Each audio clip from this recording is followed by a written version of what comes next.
So, hi guys! Ngayon po, eto, nakakatuwa kasi actually, sinundo ko si Ining last,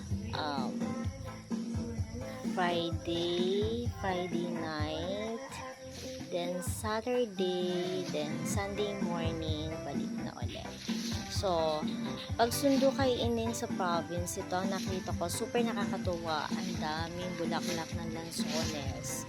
So, guys, if ever at sana po magtuloy-tuloy ito hanggang sa maging bunga, so all are invited to buy directly here sa farm. Yan, pwede po kayong bumili directly dito sa farm. So yun, nakakatuwa kaya shinare ko lang. Thank you Lord, so dami, nakakatuwa as in isang puno pa lang yan, pero kapag umikot ka pa sa ibang puno, makikita mo ganyan din kadami, sobra nakakatuwa. Ayan, shinare ko lang kasi super nakakataba talaga ng puso na makita mo yung pag-uwi mo, pag-visit mo sa province, ganito yung makikita mo. Super thank you Lord talaga, sana magtuloy-tuloy to.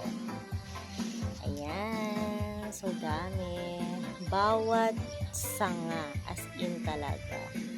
Ayan, oh, diba? Zoom nakakatuwa talaga siya. Ayan po, as in. Thank you very much.